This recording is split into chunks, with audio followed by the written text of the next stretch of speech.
a world apart. Introducing the Neutri Karta. Nestled within New York and Jerusalem, the Neutri Karta live as if untouched by the modern world. They are ultra-orthodox Jews adhering to a stringent interpretation of Jewish law. The name Neutri Karta translates to guardians of the city in Aramaic. With their distinctive attire and unwavering commitment, they stand apart from the secular world. They number in the thousands, primarily in specific neighborhoods. In New York City, they are a familiar sight in parts of Brooklyn. In Jerusalem's Mea Shearim neighborhood, they navigate ancient cobblestone streets.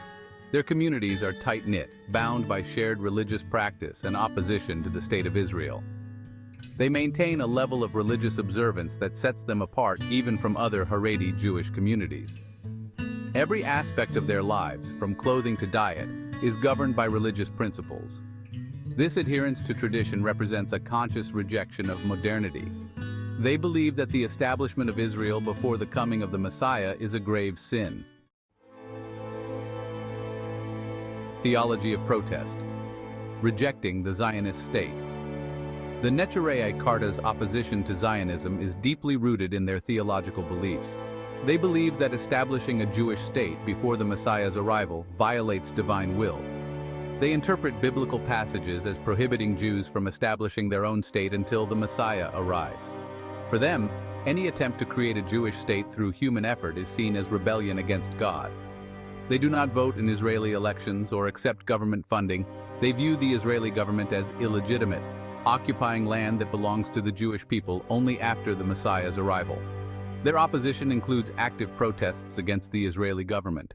These protests are often provocative and confrontational. Their goal is to bear witness to their belief that the Israeli state's existence is a transgression against God's will. Garments of faith, dress codes, and dietary laws. The Neutri Karta's distinctive appearance reflects their commitment to religious observance.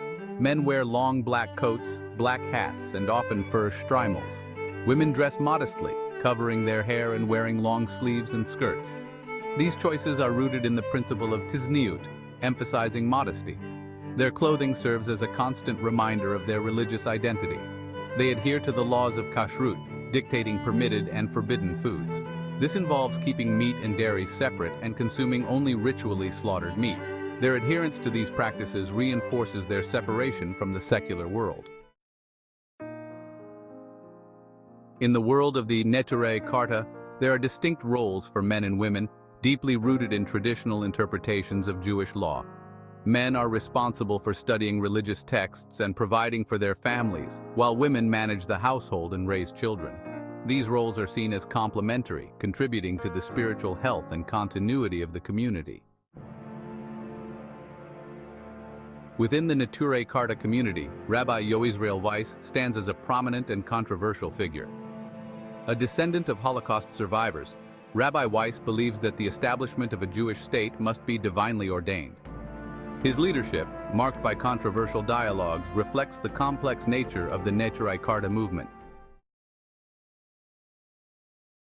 The impact of the Neutri Karta's protests extends far beyond their small numbers. Their actions serve as a reminder of the deep divisions within Jewish society over the legitimacy of the State of Israel. Their protests raise critical questions about the intersection of religion and politics. Their willingness to challenge the status quo underscores the enduring power of religious conviction. Their actions inject a crucial perspective into the broader discourse, reminding us that the conflict is not merely territorial but a clash of deeply held beliefs.